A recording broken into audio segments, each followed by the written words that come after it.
The thing with digital marketing is you have much more scope to kind of approach people at various points, right? I think it's fair to say, based on years of experience in SEO, that you cannot provide SEO and you cannot supply digital marketing. We don't have a product, we have a process. The idea is if you can't afford to hire an agency like us, then don't worry, we're going to tell you exactly how to do what it is we do. I mean, we are frontline, active digital marketers. You know, day in, day out, we're figuring things out, we're helping businesses. We really are at the coalface, and that's what we'd like to achieve with this podcast. Okay, so we are starting out our journey, podcasting.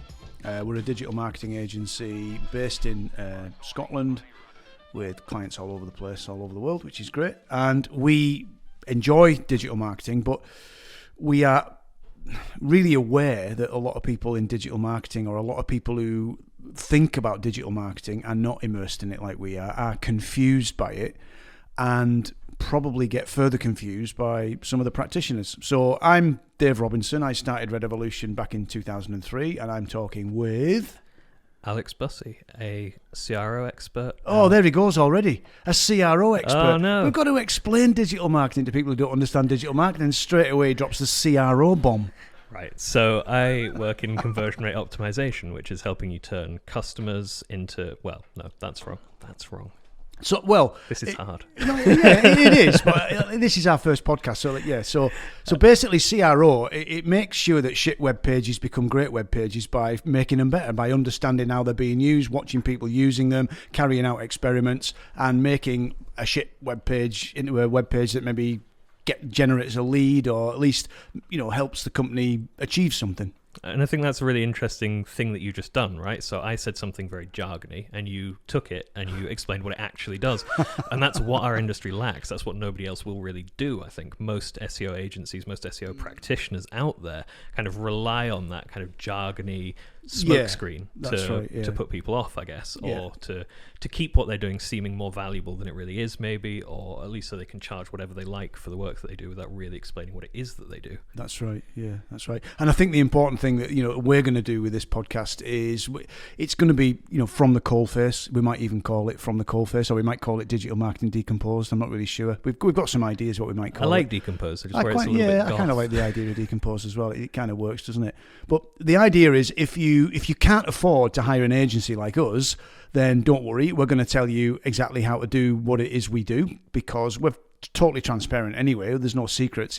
It's not hard. It's hard work. So we're quite happy to tell people how to do what we do. If you can afford to hire an agency, whether it's us or another equally brilliant agency like us, there are one or two around, then at least listening to this podcast will help you understand what you're buying, what you're getting into, maybe. And hopefully what you'll take away from it as well is that maybe paying less for an agency is more trouble than it's worth, because what you're not getting is anything like the level of expertise or experience that you actually need to move the dial. Well, like most things in life, I guess, buy cheap, buy twice, I suppose. Yeah, okay. So, like this first podcast, we're going to sort of talk in general terms about the whole what digital marketing is, I suppose. And I think, I want to start by saying that, I've come to digital marketing as a second or third career, I suppose. I mean, I'm an engineer to profession, and I was probably one of those people that sort of looked at the whole marketing piece and thought, fluffy nonsense. And now as a chartered engineer, I now spend most of my time involved in digital marketing and work with a lot of engineering companies maybe as a result of that. But I really enjoy this stuff. I love it. I find it fascinating. And what I really enjoy is helping other people understand what it's all about and how it can help them grow their business. I mean, and I know that sounds like sickly sweet, like, oh, God, Dave wants to help people. Isn't he a great guy? I don't mean that. I mean, whatever I've ever done in life, whether it's ballroom dancing, playing the drums, or whatever it is, I've always been enthusiastic about it and tried to get other people interested by helping them. And I'm the same with this stuff. But he's not, for the record, a particularly nice person all of the time. No, I feel really hurt now.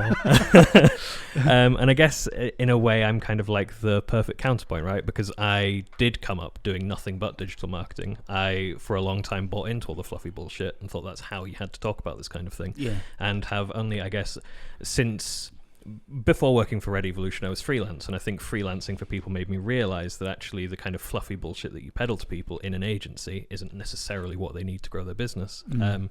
So yeah, I guess I'm a reformed bad marketer. Yeah, good that you're reformed. So I suppose if we start at the beginning, I mean, why, in your words, Alex, what is it that we do this for? Why do we do digital marketing? What are we ultimately trying to achieve? And I don't know if my view of it will be different to yours, but I'm interested just to hear Leslie what can you're saying. edit in some ka-ching noises, some money raining from the ceiling. Why do we do it? It's a puzzle. I don't know about you, but certainly that's the thing that I think is interesting. You take a business that is maybe doing okay, but not fantastic, and you find a way of amplifying them, of making them the go-to business for whatever it is that they do. And that process of taking a business that maybe doesn't really have a brand, that isn't making an impact, that doesn't, to use a wanky digital marketing term, have a digital footprint, and to turn them into something that people think, oh yeah, you know, think shoes, think Nike, that kind of thing. Yeah. I think that's you'll say that it's Nike now, won't you? And I honestly don't know. I might have Nobody a fucking Nike or a Nike T-shirt somewhere, but that's about it. The story about how they got their logo, which was developed by somebody for 25 quid or something, I find quite fascinating. I don't know whether that's apocryphal or whether that's true, but anyway. But yeah, I mean, you're right. I mean, for me, I'm interested in helping businesses. I mean, on our website, we say we help businesses thrive online. And, you know, it took us a long time, believe it or not, it took us a long time to arrive at that very simple statement, you know, to help businesses thrive online. I mean, yeah, it was about 6 months of workshopping and there I go on marketing speak, workshopping and trying to figure out what we're really about. And what we're really about is helping businesses find new customers and grow. That's what we've done. We've found new customers and grown our agency by using digital marketing. And again, going back to the reason for this podcast, I mean, we're not like one of these people that, you know, for 50 quid a month will give you all the secrets of digital marketing but they don't actually do it. I mean, we are frontline active digital marketers, you know, day in, day out. We're figuring things out. We're helping businesses with their paid search, with their organic search, with any number of things, you know, and even this stuff we're doing now, the podcasting, we're actually working with some customers on that as well. So we really are at the coalface, and that's what we'd like to achieve with this podcast, is really kind of get down to the nitty gritty. So that takes me back again to the question of what it is. You're saying, you know, to help businesses find new customers and grow, and not just find new customers. It's not just about that. It's about establishing a presence, isn't it, in whatever market they're in, I suppose. Yeah, I think that's exactly it, isn't it? It's got to be more than just transactional. I think that's the point that we've reached. And I think, you know, just going back to the point you were just making about, you know, why we're happy to do this, I think that's exactly it, isn't it? We're past the point where we're just here to try and find new customers. We're at the point where we want people to think of us as the friendly, helpful guys that'll help you with your web marketing. That's our brand. That's who we are.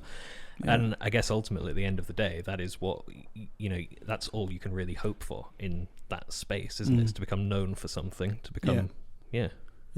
So I guess one of the things that's worth exploring is what digital marketing isn't, because I think, like many industries, we suffer from a bit of navel gazing. We suffer from a plethora of acronyms, whether it's SEO, PPC, CRO, CPM, CPC, and people find that impenetrable. And not only that, they then sort of hang their hat on something. So, like, typically companies will come to us and believe that their SEO, and it's usually their SEO optimization, which actually means search engine optimization, which always tickles me. It shouldn't, but it does. My SEO is broken. Can you fix my SEO? And then suddenly great things will happen, and we'll start getting found by potential customers in Google and all that.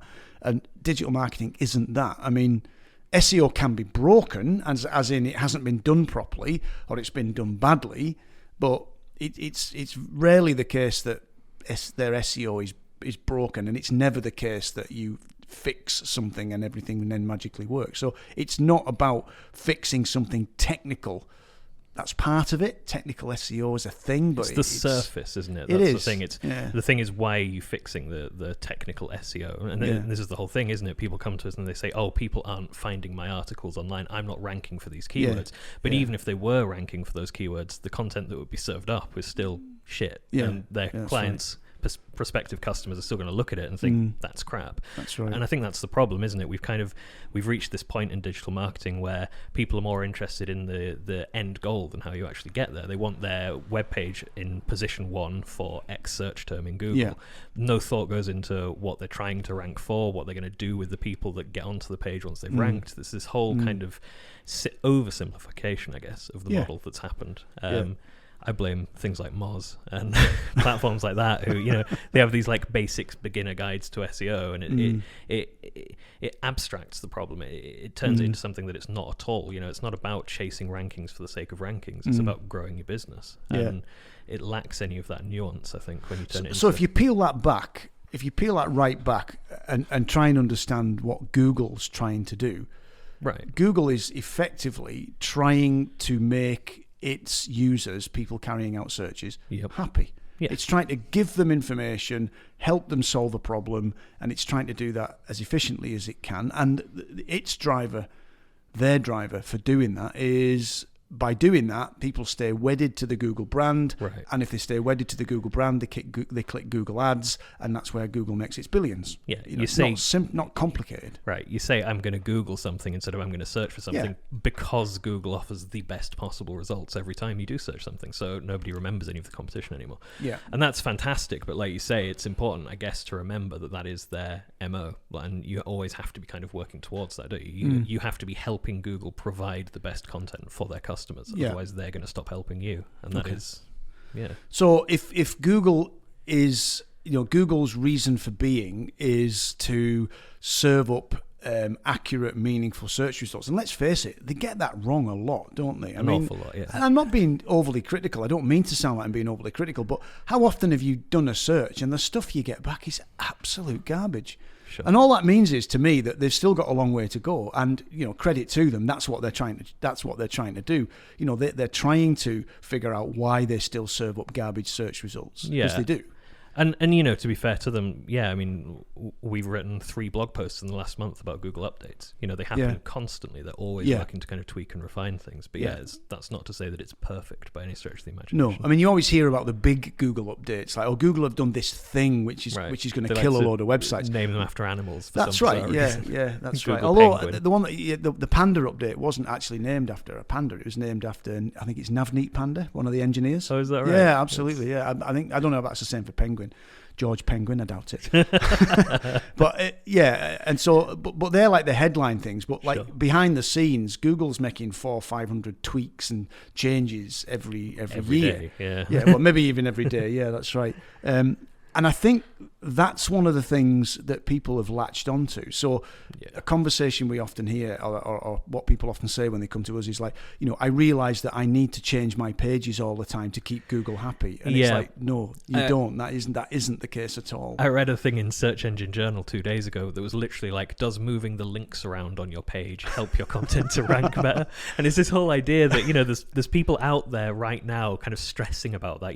Do I move the picture up or down? Like, do I put a link in? Is 6 links too many? And that's right. It's just completely missing the woods for the trees. Well, that's why if you pare it all the way back to what Google's trying to achieve and think, right, somebody searches for, I don't know, blue widgets. Yeah. So Google is first of all going to try and understand, are they looking to buy blue widgets? Are they researching blue? It's trying to understand what they're trying to do. To use the wanky marketing term, is called intent.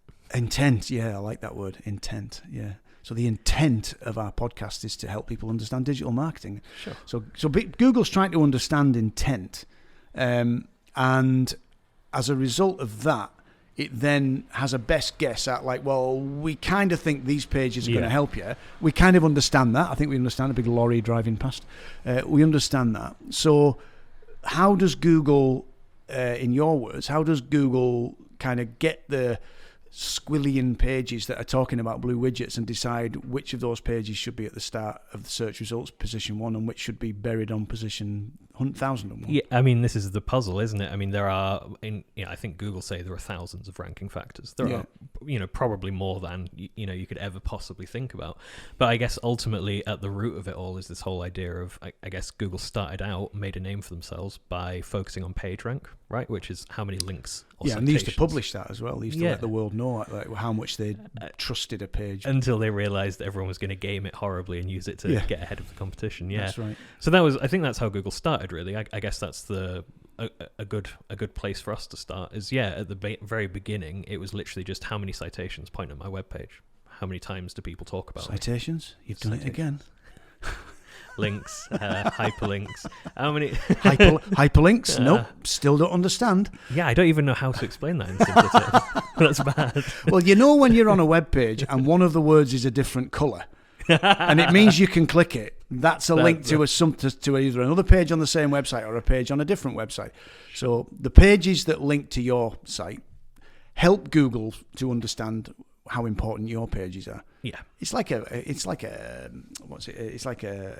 popularity contest in many respects. Right, and then I think so. Is that what Google's doing when it decides which page to show at page position 1 and which page to show at position 1001? Well, that's how it started, right? And then Google realized that actually there's millions of different things you can look at. You can look at how long people spend on a web page and use that to evaluate. See, for a long time there was a load of debate about whether Google was measuring how long people were spending looking at pages in order to figure out whether the page was a good user experience, which is what they're looking to achieve. Is the jury still out on that, or do you think that's kind of is the case? Yeah, I think this is one of the kind of embarrassing behind the curtain moments with SEO, right? Everybody in SEO is making a best guess at how Google look at web pages, and we can test things. We can put up 2 web pages and we can shunt visitors to one and have them spend 3 minutes on the page, and shunt visitors to another and have them spend a minute on the page. And if the one with people spending 3 minutes on the page ranks better, we say, oh look, Google measures engagement statistics.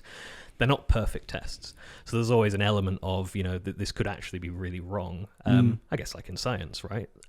You think the Higgs boson is the smallest particle around until you find a smaller one, and I guess that's the thing. We're making best guesses, and we're making best guesses at thousands of different ranking factors. Yeah. I guess all we really know for a fact is that links matter, that because Google have told us that all of the page speed insight stuff matter. We know that the speed at which your web page loads. The technical stuff, really. That's like how fast does your web page load, and when it does load, how static is it? Does it move around a lot? Do adverts pop up and that kind of thing?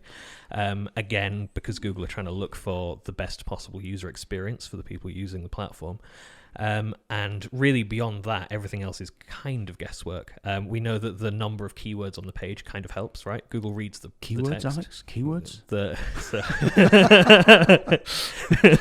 Well, one thing I'm learning very quickly is that I'm so immersed in this bullshit that I didn't even realize how inaccessible it is for other people. So you're trying to rank for a search term, right? Blue widgets. Like you said earlier, if you mention blue widgets lots on the page, Google looks at that and they think, oh, this is a page about blue widgets. At a very basic level, that's all Google really can do to understand the context of a web page.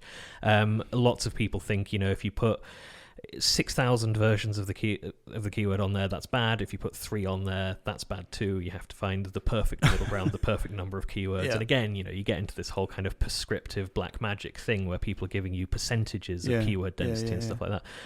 Yeah, we know that Google looks at the words on a page and uses that to decide. So here's a question for you: should we write our pages for Google or for people? Right. So the bit of a leading question. I wonder, how does Dave want me to answer this?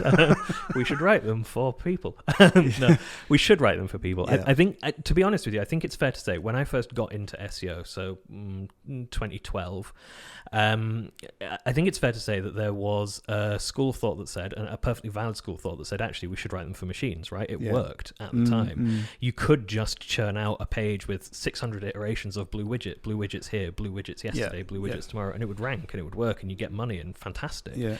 Fortunately, I suppose, for the state of the internet, Google kind of got wise to that, and now they look at so many contextual clues that it's kind of a waste of time to try and write for them, right? You have to write for the user because that's all Google cares about. Are you providing the user with a good experience? So I guess in a way they've kind of removed themselves from the equation completely. And I guess kind of made SEO redundant in a way, like just old school SEO where your job was to try and outmaneuver an algorithm. Yeah, I mean, I used to say, like, you can try and outmaneuver Google, but you're basically trying to outmaneuver some very clever software that's been constantly evolved by a room full of people with PhDs in making very clever software. And it's not even just a room anymore, is it? Like, I don't know how many thousands of people Google employ, but the engineering that goes into that search algorithm is far beyond the capacity of any one agency. Or I mean, that's an interesting point, because what that also brings me round to thinking about is, like, when people have said to us, Google is constantly changing and we have to keep changing our pages, etc.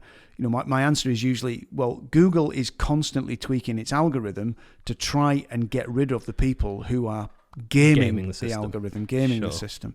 So if you're not doing that, if you're genuinely trying to create fantastic web pages that deserve to rank because they're great and they are genuinely answering questions and providing useful information, then you kind of don't need to worry. I mean, you're kind of doing the right thing, and it'll ebb and it'll flow. You definitely get situations where a gaming system works for a while. I mean, it keeps coming back, and I think it's back again now. This whole idea of private blog networks. Yeah, sure. So a private blog network means that there's a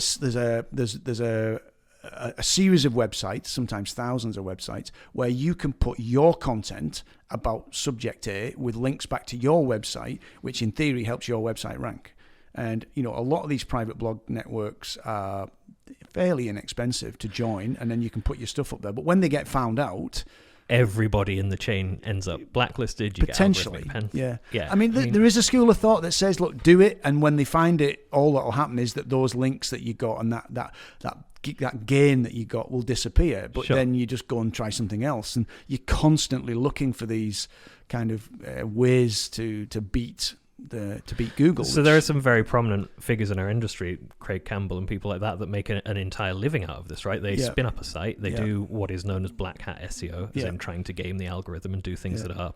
I mean, being fair to Craig, I think he now would call himself white hat. He talks openly about what he did as a black hat SEO, as a like shady SEO, if you like. But I think now he's kind of above board and shares his expertise. Yeah, absolutely. But I just don't want him to sue us. Let's not throw shade. But I think the point is there's a school of thought that says that's okay, right? If you can do it, it's just exhausting. And the problem is, the really big problem is that most brands are tied to one website. You can't afford to, when you accidentally nuke your rankings, just ditch it and start again. BP or Shell or any company like that can't afford to just rebrand because they absolutely fucked. I mean, some big names have screwed up in the past. I mean, famously BMW did something and they got taken out of Google's index for only for a while. I mean, they obviously the BMW, they're going to find their way back again, and they did.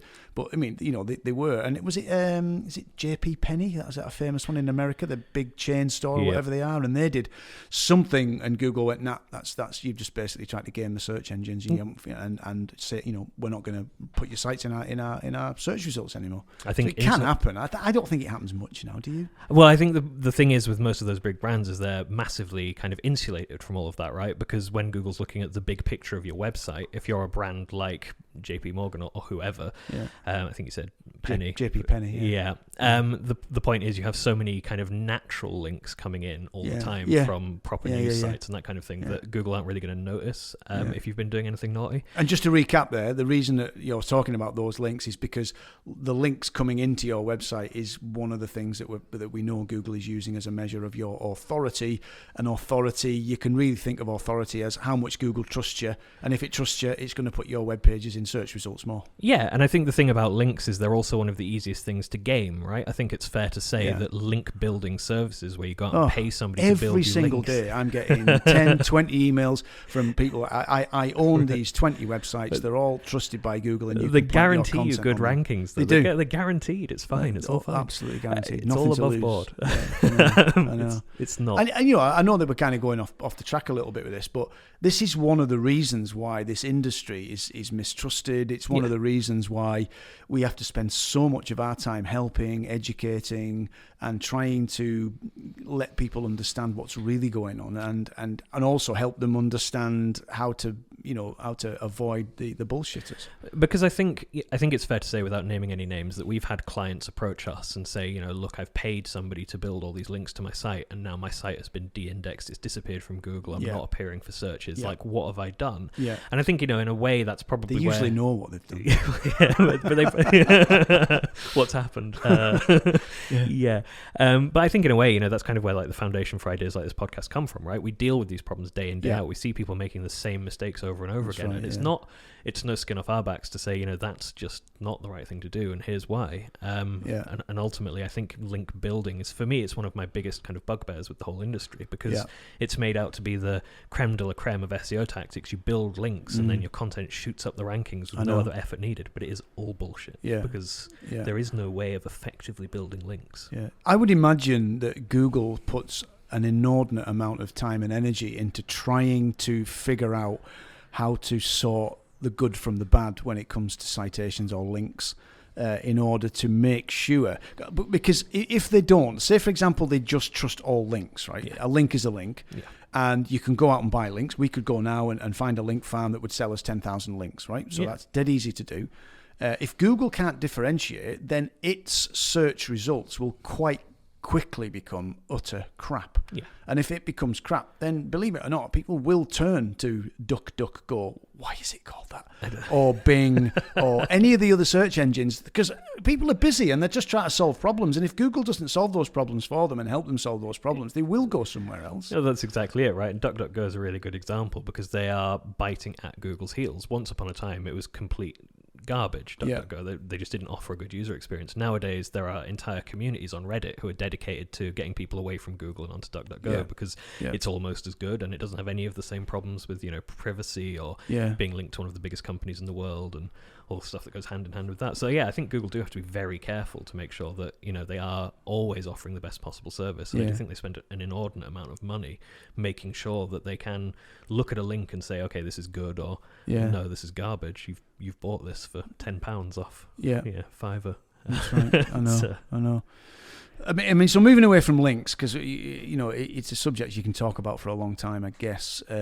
So where were we? We were talking about like what digital marketing is, and it's about trying to get exposure for the business, so that people know about you, so that people start to trust you, so that people then might reach out, engage, pop you an email, pick up the phone, jump onto a live chat. Hey, I've got this problem. It looks like you can help me. Can we have a conversation? Is it? I mean, that's it is that just simple. Like marketing's always been. Really, marketing's always been about trying to tell a good story, and get people to buy into that story and to reach out. And it's no different, is it? Really, I don't know. No, I think that's exactly it. I think marketing has been through a couple of huge kind of seismic changes where, everything was digital all of a sudden, and everybody thought that meant they had to kind of come up with a lot of kind of technical terminology for very simple things and kind of massively overcomplicate things. But no, I really do think it does just come back to those basic principles. Like you say, tell a good story and make sure that when people think, oh, like, I really need a blue widget, that you're the people they think of, right? Because you're the blue widget experts. And that really is all there is to it. I mean, obviously actually getting to that point is an uphill struggle, right? And you do have to put in a lot of hard work to get there. But the point is, let's not get distracted with all the shiny kind of bells and whistles. Let's not, spend X amount of money on your technical SEO for the sake of it because somebody told you need better technical SEO. You don't need better technical SEO. You need better marketing, full stop. Yeah. And that's part of the technical SEO is something that you're in control of, and it makes sense to get it right because you're in control of it, because you're not really in control of who links to your website, going back to links, who links to your website, which helps your authority. You're not really in control of that. Sure. You're not in control of how your content resonates. You think you create a great piece of content, like we're creating this fantastic podcast just now. You know what? Maybe 3 people will listen to it if we're lucky. Who knows? But you're not really in control of that either. You can do your best, but getting the technical stuff right, using tools like, for example, one of my favorites is Sitebulb. I like Sitebulb, I like the software because it analyzes. I love the guys behind it. The great sense of humor. I just love the whole approach, and it's it's a great piece of software that we certainly like to use. So getting that right is important, but I think you're right. I think a site can have pretty awful technical SEO. It can be slow, it can be a bit rubbish generally, and it can still rank because if the content's popular, if people link to the content and people share the content and people love the content and visit the content, engage with the content, it's hard to beat that just by creating another site that's like content's okay, but the technical SEO is perfect. Right, this is exactly the point, isn't it? I don't think that big brands, I mean, no brand that's built a website on Magento, for example, cares about any of that stuff, because Magento is horrendously slow. It's horrendously archaic, and it's not very well optimized at all. Yeah. But they still flourish, because ultimately, while technical SEO is important and it is part of the picture, it's not the entire picture. Yeah. And I think if you have shortcomings in one area, you can easily make them up in others. That's a thing, I guess, that we tell clients a lot, right? And I think it's something that probably bears remembering in every industry. You don't necessarily have to do everything perfectly. You just have to do some of the things better than anybody else is. Okay. So,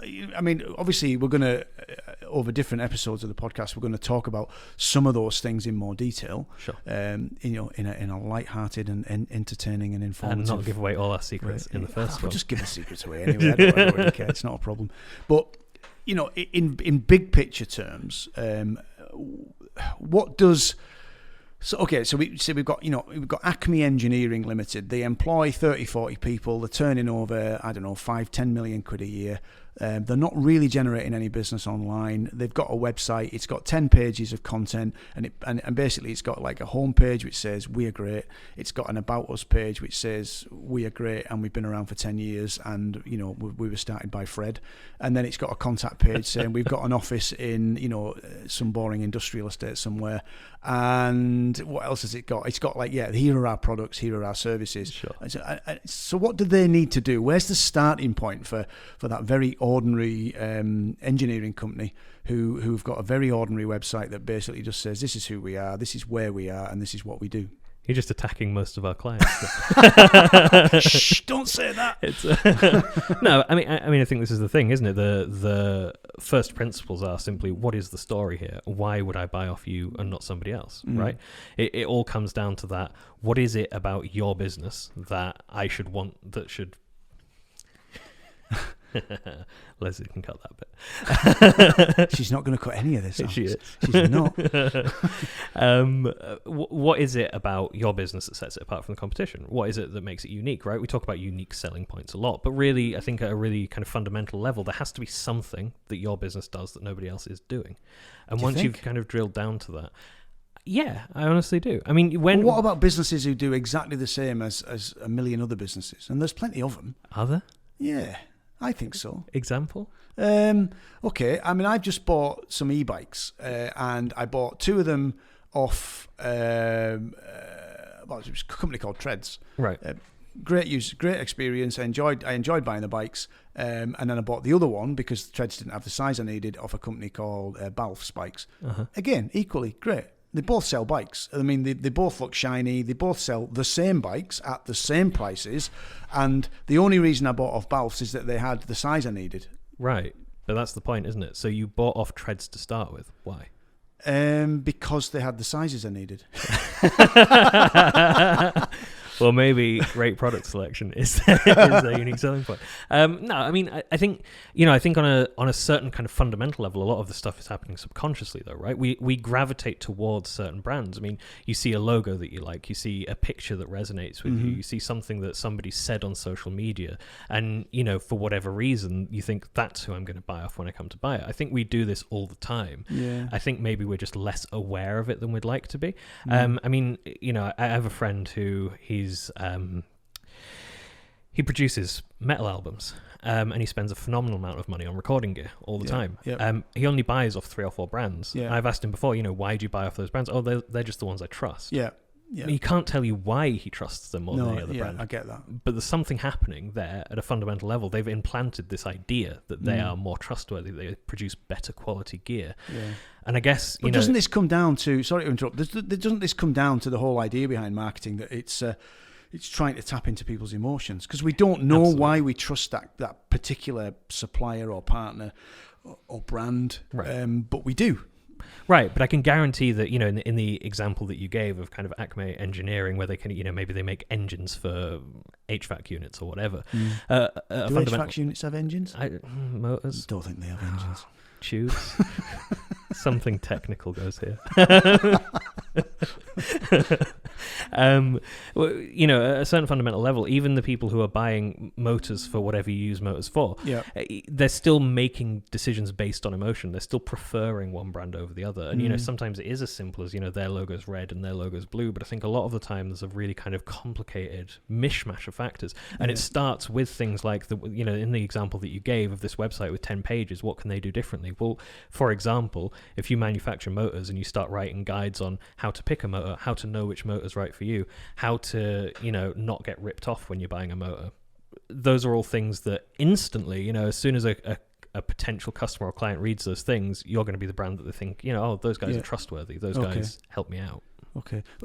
Okay, so that's fine. But how do I even find Acme Engineering in the first place? Let's assume that Acme Engineering make electric motors. Mm-hmm. Okay, that's what they do.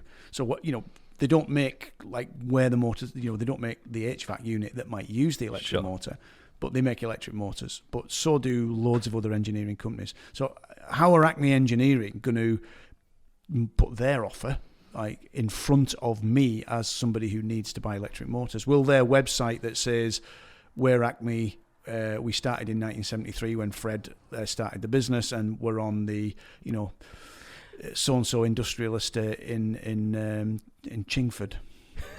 No, of course not. And this is the point, isn't it, where you have to know what keywords, again, jargon, what phrases the people who are searching for your electric motors are using. Let me suggest that it's instead of keywords, we need to understand like the problem that the person that needs the electric motor is trying to solve. Yeah, it might just be I need a 2 kilovolt electric motor, or if that's a thing, I don't know. They might is it that? Yeah, I mean sometimes it's things like I desperately need to upgrade X, Y, and Z. How do I do it? Or I need more power for Y. Or I mean there are a multiplicity of ways that you'd search for a problem. When you were looking for electric bikes, did you just type in electric bikes? Or? Not at the start. No, I was basically looking for information about what would tick the boxes that I needed ticked. Right. So it was research. So I was looking at YouTube videos and reviews and how can I do exercise without pedaling up hills? Yeah. And then even when I found the brand, I mean, I finished up buying Raleigh bikes, and I mean, Raleigh's been an interesting business over the years, and part of me was like, aren't Raleigh a bit rubbish? So I mean, then I'm I'm doing research like, well, are these bikes any good? And then as it turned out, they're actually really good, and Raleigh's a company that's going somewhere, and it's really rejuvenated, and they build their bikes using great components, and suddenly it was all starting to make sense.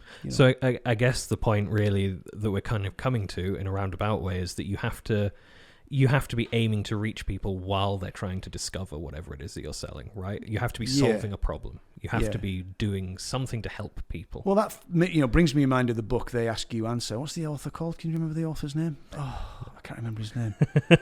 Great book. Just search. Just Google They Ask You Answer. It's a good book, and it's still relevant today. And he built an entire business, which is pools, above ground and below ground pools that you sink into the ground, concrete ones, and pools that sit above the ground, swimming pools. It was in America.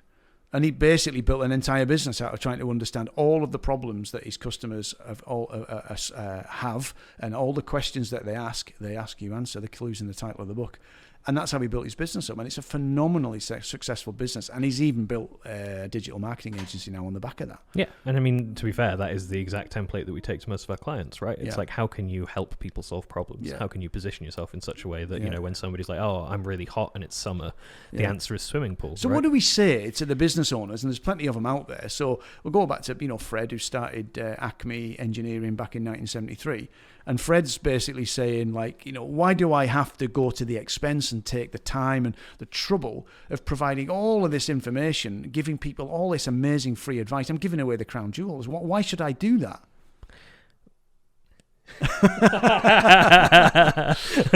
Damn, Fred, that's a good question. Yeah.